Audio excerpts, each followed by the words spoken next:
So yeah. So, I think that's punch harder. it's a simulation. That's good. Yeah, it's working here actually. Like you can see that it's It's triggering.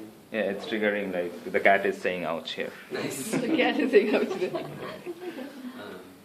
So were there any special eyewear related? It was like a bit challenging to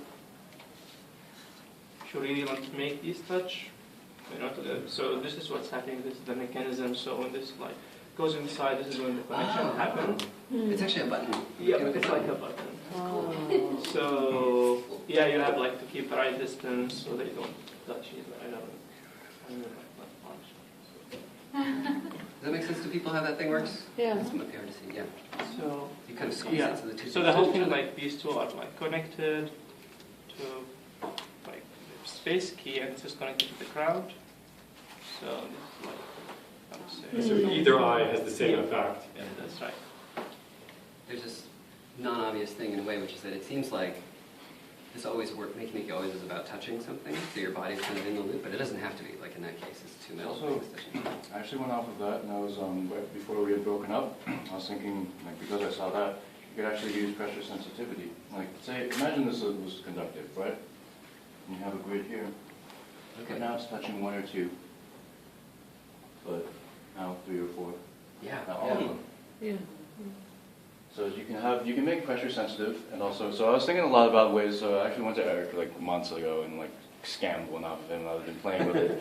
And it kind of bugged me how a lot of, like everything that has been done with MakeyMakey has been like gross motor control. Like it doesn't really matter if you smack it really hard or just touch it barely, but you know, the nuance of human touch is like 90% of communication, you know? So there was that, there were also other things I tried out, like conductive drumsticks. I hadn't gotten around getting conductive tape, so I finally got a chance to like try this out. And this is actually,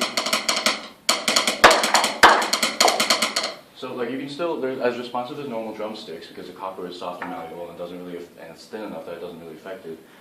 So this is, you know, something that's possible. You could like actually turn a drum set into an electronic instrument without paying like thousands of dollars for this. Like literally, I could do this for like $10 and get like $1,000 drum kit out of it. There's also another thing about different types of control, like say doing that would be different, right?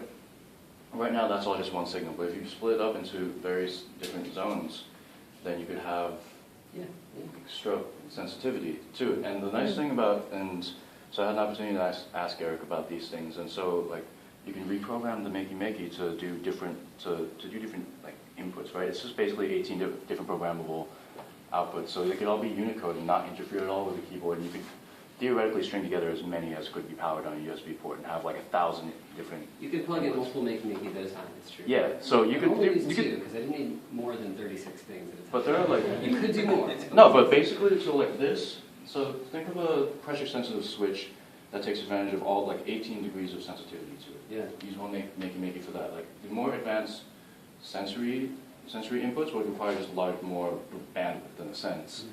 And so you could just string together a lot of those. Like theoretically, and because of how big the Unicode set is, you could have like thousands of these. Yeah. So maybe we could collaborate on that in the future. I want to make sure we have a time to get around to everybody. Yeah, either way, share that it's project. just